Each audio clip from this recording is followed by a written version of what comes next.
Stop denying yourself the joy of doing the things that you want to do just because there's nobody there to do them with you. The other day I went for a drive through the town that I grew up in, and the town that I currently reside in once again, for the time being at least. And for the first half of that drive, all I could think about was how much I wished one of my friends was also off from work that day, so that we could chat, maybe get some drinks at happy hour, or just enjoy this meaningless drive together. Before I knew it, I was chatting, just with myself. I talked about my life, the weather, love, or rather my lack of emotional availability at the moment. I spoke about my job, my art, my dreams, and my plans to make them a reality. This will be my year, I told myself.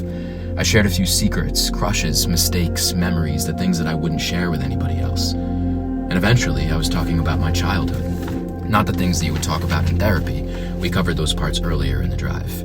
But the good things that I remember about growing up here in this town. You see, this drive took me past the places that made me who I am, the streets that I rode my bike on until dawn, the curbs and the stairs that I kickflipped on and off of until my arms were bleeding and my knees were bruised, the beachfronts that I would dip my feet in on a hot day, and places that witnessed a plethora of events that I won't share with you out of fear that my mother or the authorities would want a word with me.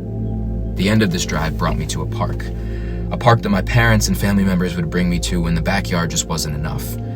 It's different now, or maybe it's the same and I just don't remember it well enough, but the pond is all the same. Only on this day, the pond was frozen.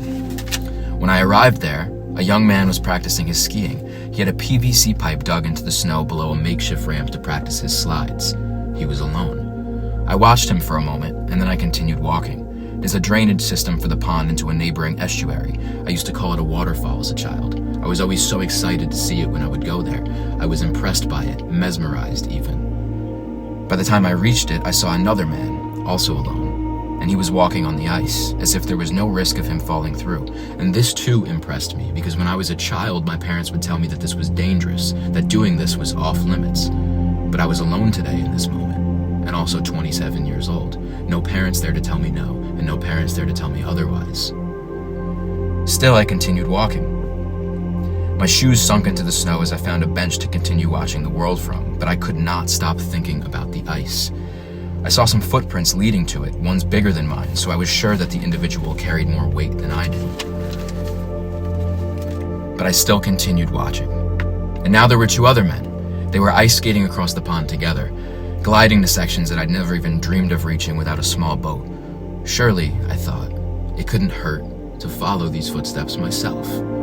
Why not make a new memory in this town that feels like a scrapbook of my adolescence? So I did.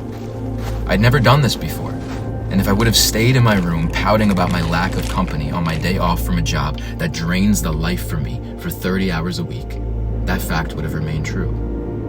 But on this day, I went for a drive.